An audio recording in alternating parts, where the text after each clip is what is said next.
Good afternoon. Let me first say how glad we are that the threat to our citizens from a madman is over. I also want to comment on what law enforcement working together looks like. It looks like the past week with coordinated work of so many agencies, and let me just quickly identify them. The Oklahoma County Sheriff's Office, the Lincoln County Sheriff's Office, the Beckham County Sheriff's Office, the Wellston Police Department, the Oklahoma Highway Patrol, the Oklahoma State Bureau of Investigation, the U.S. Marshal Service, the Federal Bureau of Investigation, the Oklahoma County District Attorney's Office, the Lincoln County District Attorney's Office, the Beckham County District Attorney's Office, and all of the city and county agencies that became involved in the manhunt, including Dewey County Sheriff's Office, Roger Mills County Sheriff's Office, the Ellis County Sheriff's Office, the Custer County Sheriff's Office, and so many more agencies that I'm unaware of. I must also, and I think we all should remember the victims of this past week. Wellston Police Officer Sean Stewart, who was shot in a shootout. Wellston Police Officer Jim Hampton, who was shot in the same shootout. Jonathan Chenard, an unharmed carjacking victim in Wellston. Jamie Harney, another unharmed carjacking victim in Wellston. Holly Ahern, a lady sitting on her porch who was shot while Vance was leaving the scene of a carjacking. Ronald Wilkson, who died at the hands of the madman. His wife Kay Wilkson, who died at the hand of this madman. Randy Frost, shot during a carjacking attempt in Sayre. An unnamed farmer whose truck was stolen near Leedy. And Sheriff Clay Sander, the Dewey County Sheriff, who was shot while making a traffic stop. The crimes that we know of, but may not be limited to yet at this point in time: 2 murders, a carjacking, an attempted carjacking, 3 stolen vehicles, 5 people shot, including 3 law enforcement officers, the attempted murder of several law enforcement officers during and at the end of a pursuit. As we remember, the entire ordeal began on Sunday, October the 23rd, in Wellston, then proceeded to Luther, and then to Sayre. It ended a week later near Leedy. An arrest warrant for the 2 murders was obtained on Monday morning, and at that time assistance was requested from the FBI and from the U.S. Marshal Service. That request brought a coordinating command post, additional manpower, and technology into the manhunt. What we didn't know at the time was that there was an additional stop that Vance made at a home in Oklahoma City after the murders in Luther. Based upon great law enforcement work, Danny Roach of Oklahoma City was identified as having come in contact with Vance immediately after the murders in Luther. On October the 28th, law enforcement officers interviewed Roach about him having seen Vance immediately after the homicides occurred. He admitted that Vance came to his home and that Vance told him to look at his Facebook page to see what had just happened. Roach admitted he was unaware that he was aware that Vance had just been in a shootout with law enforcement, and he also knew that Vance had just killed 2 people. Roach said that Vance described cutting the wrong side of the neck of one of his victims, then having to cut the other side as well. Roach also said that Vance stated he killed the female after she had lied to him. Roach also said that he provided Vance with medical bandages to treat wounds he had received in the shootout with law enforcement, and also admitted providing Vance with 2 30-round magazines, which Roach taped together for Vance. The 30-round magazines were for an AK-47. Roach then said he traded Vance a different AK-47 rifle with a shorter barrel that would provide him a better tactical advantage. And he traded that for the AK-47 rifle that had been used in the shootings in Wellston and in Luther. This rifle, this is the rifle believed to have been used in the new rifle that was given to Vance is believed to have been used in the shooting in Sayre and also shooting the sheriff in Leedy and also with the shootout with the OHP. Roach said that he was then a lookout for Vance while Vance was at his home.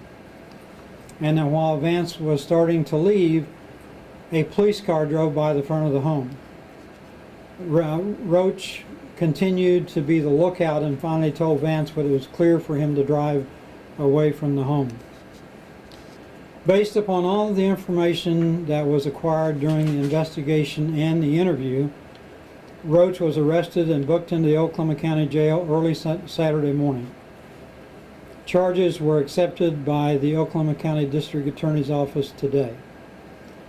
The AK-47 rifle used in the shootings in Lincoln County and Oklahoma County was seized and will be processed by the Oklahoma State Bureau of Investigation.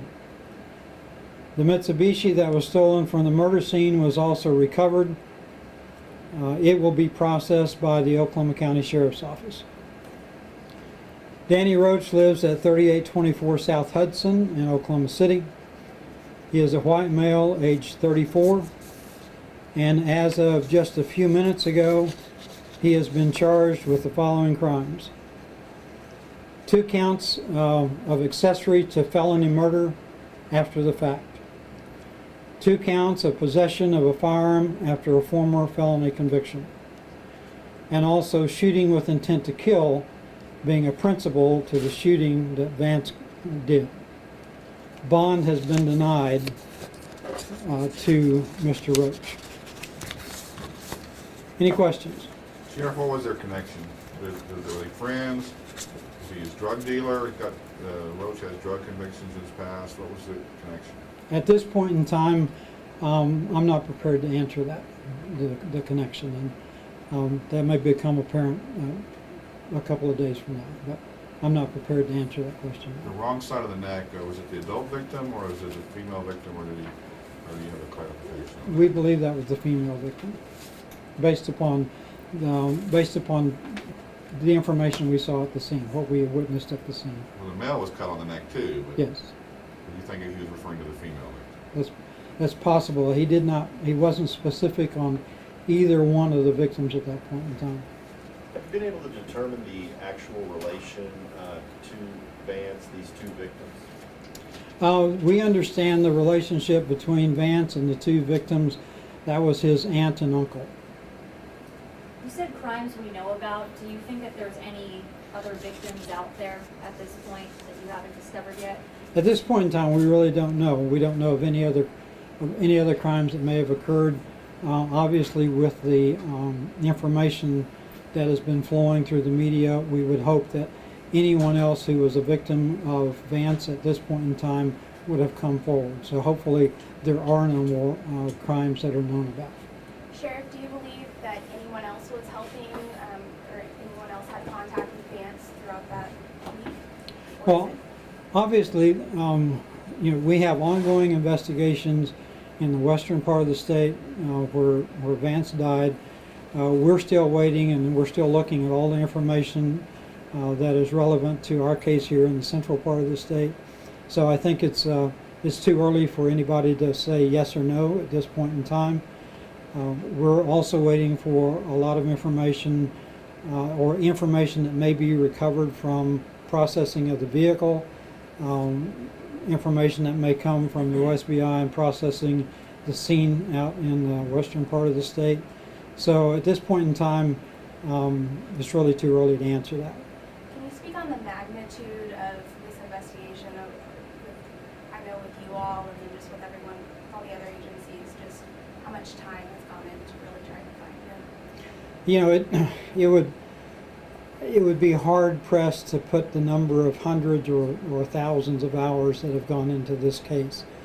It's been a full week of work and you listen to the list of law enforcement agencies, and when identify one law enforcement agency, there may be, in our case, there were probably anywhere from 30 to 40 deputies, investigators, crime scene techs that were involved with us, and you replicate that, the highway patrol, no telling how many troopers were involved in this process all week, and the manhunt that occurred out in the western part of the state. Literally probably thousands of hours have gone into this effort over a week, and like I said, if you want a definition of what law enforcement cooperation looks like, look at this case. Look at the past week. It's really, the Oklahoma standard again comes into play, but Oklahoma law enforcement stood tall this past week. Sheriff, did Mr. Roach say why he helped Vance, or why he told you about how he helped him? At this point in time, that's all the information that I have to release. Was there a standoff with Roach at some point on Thursday, or a standoff at any point with him? No. That you No. know? No, not that I'm aware of. Did he say what Vance claimed the female victim lied to him about? No, we have no other information at this point in time on that. Any motive for Vance at this point? No, it's just, at this point in time, a lot of things that we would like to have asked him, obviously we can't. So a lot of questions we'll never get an answer to. And that hit list that he was reported to have had, those people on the list are all safe? Everybody on his list of people that he wanted to bring retribution to, all of them are safe.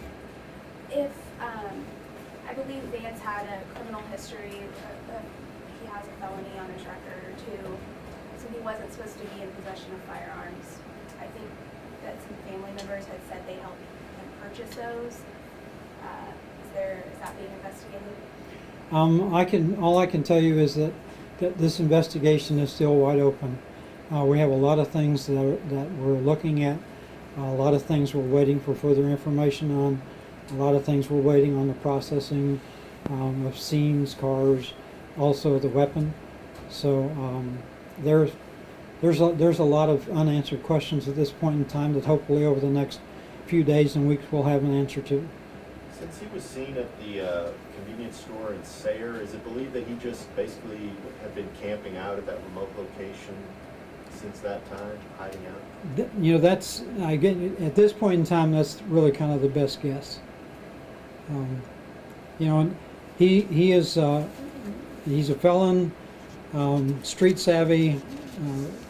He would know what law enforcement was looking for in a manhunt. And so obviously he picked a location that he could hide in. And I talked this morning to a couple of people who were actually on the scene out there and looked at the campsite and the location, said it would have been impossible for law enforcement to have seen it from the road, even from the air. You just have to walk right up on it to discover it. So he was well hidden, and if that was his location for the past week, obviously that's what would lead him to be really out of contact with anybody. Is that a wooded area, I guess? That's the way it was described to me. Yes. Can you speak to what was found inside an apartment that he had been staying at prior to the manhunt beginning during a search warrant? Yeah, at this time I can't. No. We don't have any idea for the motive for killing the Wilsons. No, the only conjecture was that it had something to do, whether they were on a witness list or not. We understand they were not on the witness list, but had something to do with the case that he was involved with in Lincoln County on the child molestation, and that just came from some family members. So, we have no idea if that's true or not. I guess we never will know. So you may never know what the motive was. That's true. Any other questions? Have you talked to the victim's family since Vance was killed? Can you kind of characterize their reaction at all? Our investigators have, but I haven't yet, so.